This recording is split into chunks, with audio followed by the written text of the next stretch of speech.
الحمد لله أحمدك ربي ومن أولى بالحمد منك فأنت رب العالمين. يا رب لك الحمد كما ينبغي لجلال وجهك وعظيم سلطانك. نشهد أن لا إله إلا الله وحده لا شريك له، ونشهد أن محمدًا عبده ورسوله.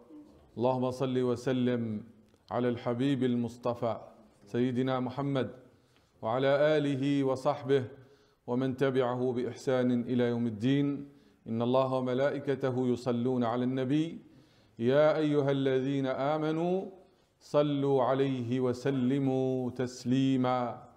أما بعد، قالت السيدة عائشة رضي الله عنها: إذا كان العشر الأواخر من رمضان فإن النبي صلى الله عليه وسلم كان يحيي الليل ويوقظ أهله ويجد ويشد مئزره. هذه سنة الحبيب المصطفى. إذا دخل العشر الأواخر من رمضان فإن النبي صلى الله عليه وسلم يحيي الليل، ويحييه في الصلاة وفي الذكر وفي الدعاء، ويوقظ أهله ويجد، يعني يضاعف من الجهد في هذه العشر. Donc Aïcha radiallahu anha nous dit, le prophète sallallahu alayhi wa sallam, il doublait d'efforts dans les derniers jours du mois du Ramadan. Il prie, il veille toute la nuit, ou la plupart de la nuit. Et il fait réveiller sa famille pour qu'ils font la prière aussi. Et il double d'efforts. Ceci est la sunna du prophète sallallahu alayhi wa sallam. ولكل من يسأل كيف أقضي هذه العشر الأواخر سواء في النهار أو في الليل فله في رسول الله صلى الله عليه وسلم أسوة حسنة. Pour toute personne qui se demande qu'est-ce que je peux faire pendant ces 10 derniers jours déjà, comme le faisait le prophète sallallahu alayhi wa sallam, consacrer la nuit à la prière, à dhikr, l'évocation du nom d'Allah, à ad-du'a et à as-sadaqah. لأن النبي صلى الله عليه وسلم كما قال العلماء في هذه الليالي كان يحيي الليل، يعني سواء معظمه أو كله. Donc le fait que le prophète sallallahu alayhi wa sallam priait la nuit, c'est pratiquement toute la nuit. Il consacrait peut-être un peu de temps pour manger le sahur, mais toute la nuit, il est dans la prière. Ça veut dire qu'on doit se consacrer dans ces derniers jours-là à l'adoration d'Allah. Et on doit dire stop à toute distraction. On doit arrêter toute insouciance. On n'a pas le temps à perdre, que ce soit nous ou notre famille. لأن النبي صلى الله عليه وسلم كان يحرص على أن يوقظ أهله, parce qu'il réveillait sa famille, notamment dans les 10 derniers jours du Ramadan. كان النبي صلى الله عليه وسلم كما جاء في الحديث يوقظ أهله، لكن كان حرصه على إيقاظ أهله في هذه العشر أكثر. في ليلة من الليالي استيقظ النبي صلى الله عليه وسلم فزعا وهو يقول: سبحان الله، ماذا أنزل من الفتن وماذا أنزل من الخزائن، من يوقظ صواحب هذه الحجرات ليصلين، رب كاسية في الدنيا عارية في الآخرة. Le prophète sallallahu alayhi wa sallam, il s'est réveillé une nuit effrayé, comme s'il a fait un cauchemar. Il a dit Subhanallah, gloire à Allah. Qu'est-ce que Allah a fait descendre comme épreuve et comme richesse et abondance? C'est qui réveille sa famille pour qu'elle fasse la prière? Parce qu'une âme aujourd'hui, elle est dans l'aisance, elle est vêtue, elle est habillée, elle est bien habillée, mais demain, elle est nue. Et ça nous donne la preuve que notamment dans les moments difficiles, et toute personne passe par une période difficile, il doit recourir à la prière et à l'imploration d'Allah. كل إنسان يعلم أنه في أوقات الشدة يجب أن يلجأ إلى الله، أن يقبل على الله، أن يستغفر ويتوب إلى الله، وخاصة بمضاعفة العبادات، لأن النبي صلى الله عليه وسلم قال العبادة في الهرج كهجرة إلي. Dans les moments difficiles par lesquels la société ou les individus passent, il faut avoir ce réflexe, multiplier les adorations. Vous avez un souci, c'est le moment de se lever la nuit et d'implorer Allah. إذ تستغيثون ربكم فاستجاب لكم. لما الإنسان يلتجئ إلى الله عنده علم يقين أن الله يستجيب له. Allah Ta'ala, il dit, quand vous implorez secours de votre Seigneur, alors il vous exauça. Implore le secours d'Allah, notamment dans ces nuits et ces jours bénis, et sache qu'Allah Subhanahu wa Ta'ala va te répondre. Donc, nous devons être forts devant les tentations, devant les appels des diables humains qui nous appellent au divertissement, à l'insouciance, pour se consacrer à l'adoration d'Allah subhanahu wa ta'ala. Et on doit le faire ensemble à la mosquée. On doit le faire aussi en famille. فمن استطاع أن يصلي التراويح ثم يأتي للتهجد فذلك ويصلي في بيته ويكثر من الصلاة فذلك حسن. Celui qui peut au moins faire salat al-tarawih ici à la mosquée jusqu'à la fin. لأن النبي صلى الله عليه وسلم قال من صلى مع الإمام حتى ينصرف فكأنما قام الليل كله. Celui qui prie avec l'imam des tarawih jusqu'à la fin, c'est comme s'il a prié toute la nuit. ثم إذا دخل الإنسان بيته يستطيع أن يصلي أيضا. Même quand tu reviens chez toi, tu peux encore faire des prières. ثم إذا كان السحر يأتي الإنسان إلى المسجد ليصلي صلاة التهجد. والمسجد مفتوح في هذه الليالي قبل صلاة الفجر. Et puis il y a possibilité de venir à la mosquée pour faire la prière de tahajjud, la prière avant l'aube. Donc chacun de nous doit se dire, mon objectif c'est que je vais doubler d'efforts comme le faisait le prophète sallallahu alayhi wa sallam pour être dans la prière la nuit et sensibiliser les enfants aussi à délaisser les jeux, le divertissement pour se consacrer à la prière et à la dua et l'imploration. Parce que dans ces nuits-là, il y a une nuit très importante.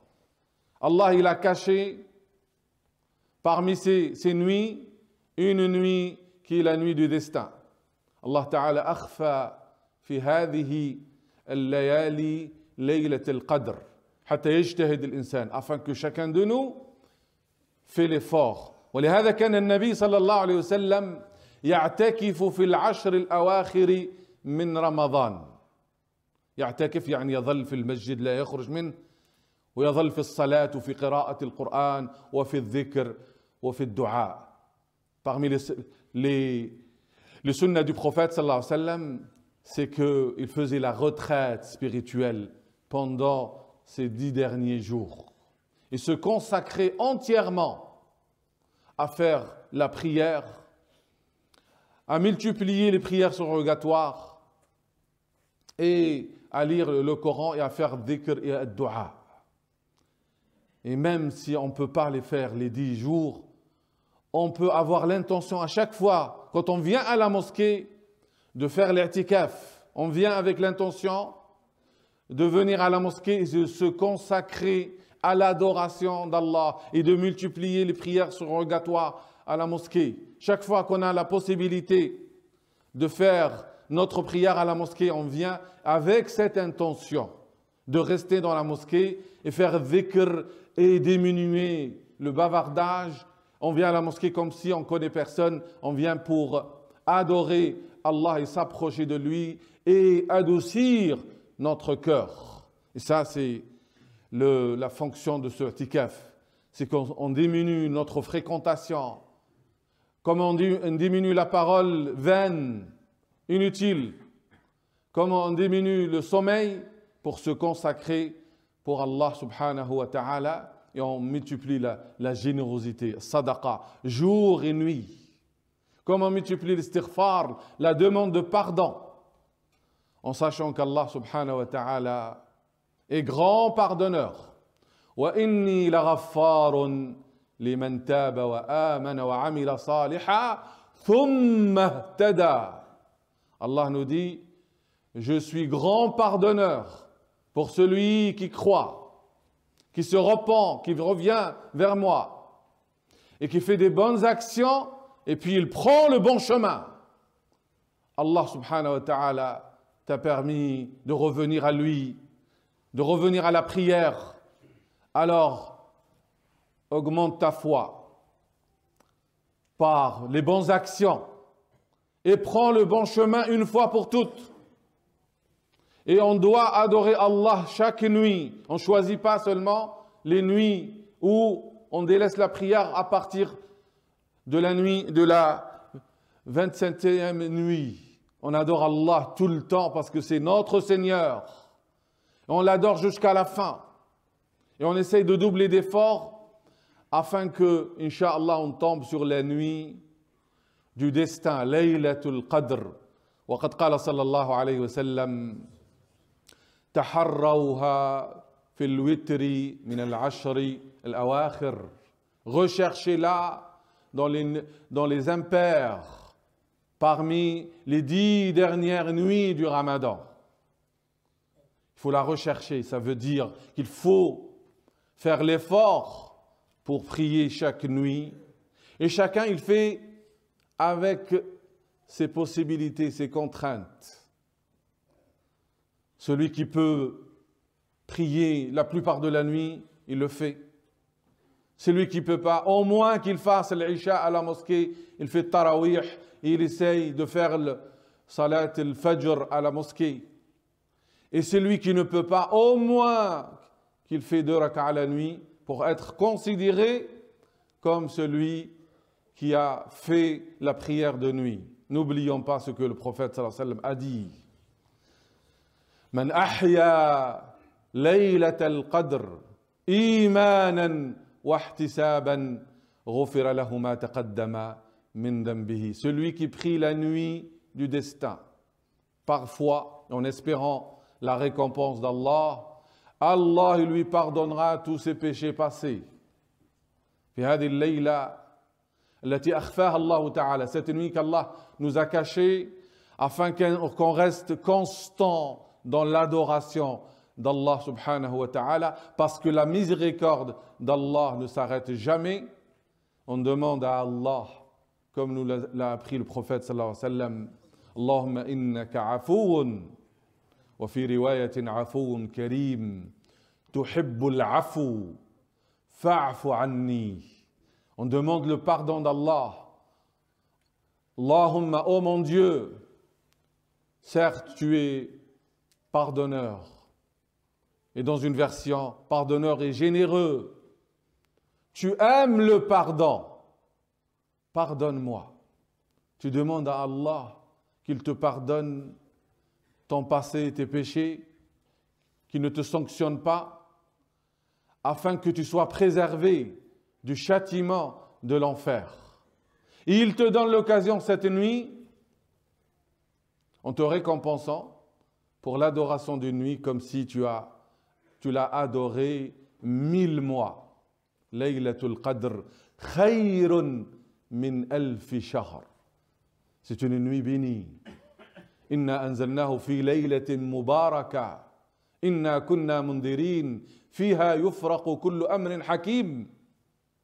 C'est une nuit bénie qui vaut c'est meilleur que 1000 mois. C'est pour ça qu'on l'appelle Laylatul Qadr. C'est la nuit du destin, mais c'est la nuit de l'estime. Elle a une valeur inestimable. Tu adores Allah une nuit, et c'est comme si tu l'as adoré toute une vie, et même plus. C'est qui va vivre 83 ans et 4 mois? Et c'est meilleur. Certains savants, ils disent ça, c'est un exemple. C'est plus meilleur que 1000 mois. Alors que nous, on est dans d'autres soucis. On a toujours les soucis de ce bas monde. Alors que c'est une nuit qui peut changer ton destin. C'est la nuit du destin et elle peut changer ton destin. Parce que dans cette nuit-là, tout ce qui concerne la vie des êtres humains, leur subsistance, les événements heureux et malheureux seront écrits, seront transmis aux anges. Et la personne, comme dit Ibn Abbas, il se peut qu'il est là en train de penser à sa maison ou à sa terre, alors qu'il est déjà écrit parmi les morts. Combien de personnes vont jeûner ce mois et ils seront enterrés avant le mois du Ramadan prochain? Et combien de personnes ils sont en train encore de penser aux soucis de ce bas monde? Ils sont encore dans la haine et dans la jalousie, l'envie par rapport à ce bas monde. Et ils ne savent pas qu'ils sont écrits parmi ceux qui vont être enterrés sous la terre. C'est le moment de se réveiller. Si Allah subhanahu wa ta'ala nous a donné ce mois avec ces cadeaux, c'est pour qu'on prenne ces cadeaux-là. Il faut qu'on saisisse cette chance-là. Allah te donne la chance de changer ta vie, de te donner le bonheur d'ici-bas et dans l'au-delà, de l'implorer, de l'adorer, de revenir vers lui et de se consacrer à lui afin qu'il te libère de l'enfer. L'enfer de ce bas monde et l'enfer de l'au-delà. Allahumma innaka afoun karimun tuhibbu al-afu fa'fu anna. Une nuit de paix, une nuit où les anges vont descendre parce que c'est une nuit bénie, fiha al-baraka. Dans cette nuit, le malheureux, c'est celui qui la passe dans les jeux, les cartes. Il y a ceux qui profanent le mois du Ramadan en jouant dans les cafés ou en restant dehors à parler dans les futilités. C'est des malheureux parce qu'ils ne savent pas qu'est-ce qu'ils ratent. Ils ne savent pas où est leur intérêt et leur bonheur. C'est des malheureux parce qu'ils ne connaissent pas la voie qui les mène vers leur Seigneur, la voie du bonheur. Et c'est des malheureux parce qu'ils ne saisissent pas la chance qu'Allah leur a donnée à travers cette appartenance à cette religion et le fait qu'Allah les a fait parvenir à ce mois pour vivre ces nuits-là. On doit toujours tous être reconnaissants envers Allah subhanahu wa ta'ala et de se réveiller de notre sommeil. Et comme Allah il aime le pardon, pardonner aux autres afin qu'Allah nous pardonne. C'est le moment aussi de se pardonner, de renforcer les liens avec les proches, de renouer avec ceux qu'on a coupé avec qui on a coupé les relations, afin d'être apte à recevoir ce pardon. Il faut pardonner aux autres. Allahumma innaka afouun. Certes, Allah, tu es pardonneur, tu aimes le pardon. Il est pardonneur, il aime le pardon. Et si tu veux qu'il te pardonne, pardonne aux autres. فليعفوا وليصفحوا ألا تحبون أن يغفر الله لكم اللهم اغفر لنا وارحمنا واعف عنا يا عفو يا كريم.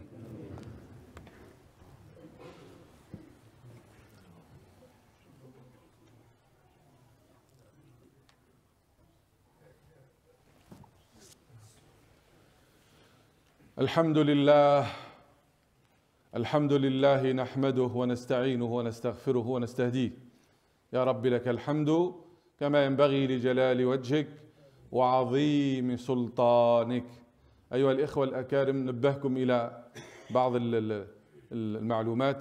أولا، صلاة التهجد بدأت صبيحة هذا اليوم ابتداء من الساعة 4 المسجد يفتح لصلاة التهجد. Donc premièrement, la prière de tahajjud, la prière de nuit avant l'aube, a commencé dans cette mosquée à partir de ce matin. Donc, si vous voulez venir, la mosquée ouvre à 4 heures du matin pour 1 heure de prière, Inch'Allah. Ça fait partie de cette prière qui est recommandée parmi ces nuits. Celui qui peut faire tarawih et venir à 4 heures du matin pour faire salat al-tahajjud, il a fait au moins la sunna du prophète sallallahu alayhi wa sallam. ثانيا، توزيع إن شاء الله توزيع الطعام للفقراء والمساكين والطلبة سيتم يوم السبت غدا للطلبة ويوم الأحد للعائلات الفقيرة. Donc la distribution des colis alimentaires se poursuit. Demain matin, ce sera pour les étudiants et le dimanche à 13h, ce sera pour les familles pauvres, Inch'Allah. المسجد بدأ جمع زكاة الفطر لتوزع في آخر رمضان. زكاة الفطر هذا العام نقدا 7 أورو، واللي يحب يخرجها طعاما فيقدر يأتي بها، لكن يأتي بها من الآن، لا ينتظر حتى آخر لحظة. Donc la mosquée a commencé la collecte de Zakat al-Fitr. À partir de maintenant, c'est pour la distribuer la fin du mois du Ramadan. Donc, Zakat al-Fitr, c'est 7 euros par personne, par membre de famille. Et celui qui veut la donner en denrées alimentaires, c'est possible, il faut le faire maintenant. N'attendez pas la dernière minute, parce que ce n'est pas possible par la suite, pour des raisons de logistique, de la distribuer. Sallallahu subhanahu wa ta'ala an yaghfir lana wa an yarhamana wa an yataqabbal minna. اللهم اجعلنا ممن صام رمضان إيمانا واحتسابا. اللهم وفقنا لقيام ليلة القدر. اللهم تقبل منا صيامنا وقيامنا واعف عنا يا كريم. اللهم إنا نسألك موجبات رحمتك وعزائم مغفرتك والسلامة من كل إثم والغنيمة من كل بر. لا تدع لنا ذنبا إلا غفرته ولا هما إلا فرجته ولا حاجة هي لك رضا إلا قضيتها برحمتك يا أرحم الراحمين. اللهم اغفر لنا ولوالدينا وللمؤمنين والمؤمنات والمسلمين والمسلمات الأحياء منهم والأموات. اللهم ارحم موتانا واشف مرضانا، اشف كل مريض، من طلب الدعاء فاشفه يا رب العالمين. اللهم اهدي أولادنا، اللهم سدد خطاهم وردهم إلى دينك ردا جميلا. وآخر دعوانا أن الحمد لله رب العالمين. كما نذكركم أنه في دروس يوم السبت ويوم الأحد ويوم الأربعاء بعد صلاة العصر. Je vous rappelle qu'il y a toujours des cours le samedi, dimanche et mercredi après صلاة العصر. في هذه الدروس نتناول أحكام الزكاة الفطر وأحكام العشر الأواخر. نسأل الله تعالى أن يزيدنا علما وأن ينفعنا بما علمنا.